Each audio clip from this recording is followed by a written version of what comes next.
आणि आजचा दिवस आणखी एका गोष्टीसाठी विशेष महत्त्वाचा आहे। आज 5 ऑगस्ट आहे आणि बरोबर 4 वर्षांपूर्वी 2020 साली पंतप्रधान नरेंद्र मोदींच्या हस्ते राम मंदिराचं भूमिपूजन पार पडलं। राम मंदिर हा देशभरातल्या लाखो हिंदूंच्या आस्थेचा, श्रद्धेचा आणि भक्तीचा विषय। 500 वर्षांच्या लढ्यानंतर राम मंदिराचा पाया रचला जाण्याचा हा क्षण अगदी अद्भुत होता, अविस्मरणीय होता।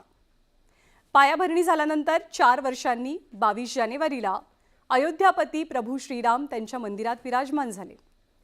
प्रतिष्ठापनेच्या दिवशी महाराष्ट्राला, तुम्हा प्रेक्षकांना हा सोहळा दाखवण्याचं भाग्य मला मिळालं होतं।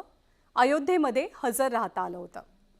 या पावन दिवसांना दिलेला आनंद आणि समाधान माझ्यासाठी आयुष्यभर सकारात्मक ऊर्जेचं काम करेल। सध्या राम मंदिराची पूर्णत्वाची कोणती पायरी सुरू आहे तर राम मंदिराच्या पहिल्या आणि दुसऱ्या मजल्याचं आणि परकोट्याचं बांधकाम सुरू आहे। आज बुलेटिनमध्ये थांबताना किंवा बुलेटिन संपवताना राम मंदिराची बांधकामाची ताजी दृश्य तुम्हा प्रेक्षकांसाठी।